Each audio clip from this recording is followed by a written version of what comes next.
Assalamualaikum warahmatullahi wabarakatuh.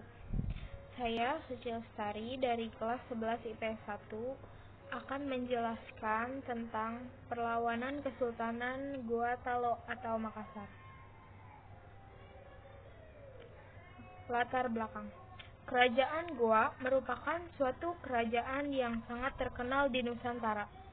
Pusat pemerintahannya berada di Somba, Upo, yang sekaligus menjadi pelabuhan kerajaan Goa. Somba Opu senantiasa terbuka untuk siapa saja. Banyak para pedagang asing yang tinggal di kota itu. Misalnya orang Inggris, Denmark, Portugis, dan Belanda. Goa anti terhadap tindakan monopoli perdagangan. Masyarakat Goa ingin hidup merdeka dan berdagang pada prinsip hidup sesuai dengan kata. Tanahku terbuka bagi semua bangsa. Tuhan menciptakan tanah dan laut. Tanah dibagikan untuk semua manusia dan laut adalah milik bersama. Dengan prinsip keterbukaan itu, maka Goa cepat berkembang. Somba Opu. Pelabuhan Somba Opu memiliki posisi yang strategis dalam jalur perdagangan internasional. Pelabuhan Somba Opu telah berperan sebagai bandar kapal-kapal dagang dari timur ke barat atau sebaliknya. Sebagai contoh, kapal-kapal pengangkut rempah-rempah dari Maluku yang berangkat ke Malaka sebelumnya akan singgah dulu di bandara Somba Opu. Begitu juga barang dagangan yang dari barat yang akan masuk ke Maluku juga melakukan bongkar muat di Somba Opu. Latar belakang. Foch. Dengan melihat peran dan posisi yang strategis, Foch berusaha keras untuk mendapat pengendalian Goa dan menguasai pelabuhan Somba Opu, serta menerapkan monopoli perdagangan. Untuk itu, Foch harus dapat menundukkan kerajaan Goa. Berbagai upaya untuk melemahkan posisi Goa terus dilakukan. Sebagai contoh, pada tahun 1634, Foch melakukan blokade perahu Makassar yang berukuran kecil, lebih lincah dan mudah bergerak di antara pulau-pulau yang ada.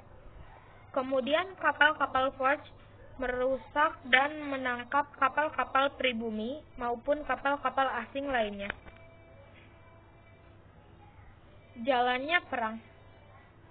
Raja Goa, Sultan Hasanuddin, ingin menghentikan tindakan Foch yang anarkis dan provokatif itu. Sultan Hasanuddin menantang ambisi Foch yang memaksakan monopoli di Goa. Seluruh kekuatan dipersiapkan untuk menghadapi Foch. Beberapa benteng pertahanan mulai dipersiapkan di sepanjang pantai. Beberapa sekutu Goa mulai dikondisikan. Semua dipersiapkan untuk melawan kesewenang-wenangan Foch. Sementara itu, Foch juga mempersiapkan diri untuk menundukkan Goa. Politik divide et impera mulai dilancarkan. Misalnya, Foch menjalani hubungan dengan seorang pangeran Bugis dari Bone yang bernama Aru Palaka. Foch begitu bernafsu untuk segera dapat mengendalikan kekuasaan di Goa.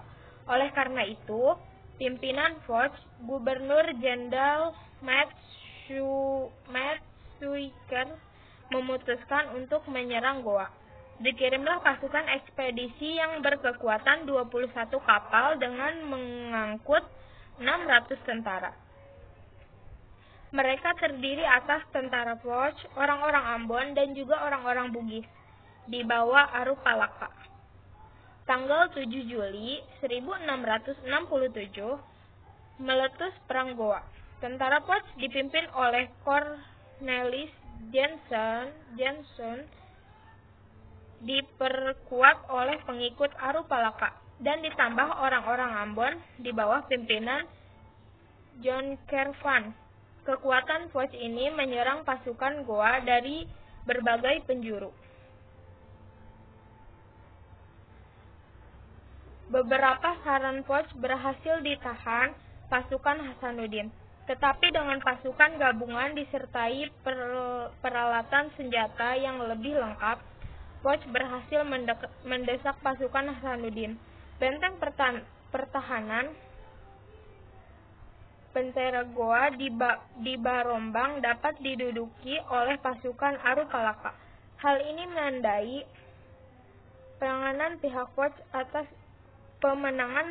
Foch atas kerajaan Goa. Hasanuddin kemudian dipaksa untuk menandatangani perjanjian Bongaya pada tanggal 18 November 1667 yang isinya antara lain sebagai berikut. 1. Goa harus mengikuti hak monopoli Foch. 2. Semua orang barat kecuali Belanda harus meninggalkan wilayah Goa. 3. Harus membayar biaya perang. Kekalahan kerajaan Goa. Sultan Hasanuddin ingin melaksanakan isi perjanjian itu karena isi perjanjian itu bertentangan dengan hati nurani dan semboyan masyarakat Goa atau Makassar. Pada tahun 1668, Sultan Hasanuddin mencoba menggerakkan kekuatan rakyat untuk kembali melakukan kesewenang-wenangan Foch itu. Namun, perlahan ini segera dapat dipadamkan oleh Foch. Dengan sangat terpaksa, Sultan Hasanuddin harus melaksanakan isi perjanjian Bongaya. Bahkan benteng pertahanan rakyat Goa jatuh dan diserahkan kepada Foch. Benteng itu kemudian oleh Spelman diberi nama Benteng Rotterdam. Ini adalah gambar Benteng Rotterdam yang ada di Makassar. Sekian dari saya, kurang lebihnya mohon maaf. Wassalamualaikum warahmatullahi wabarakatuh.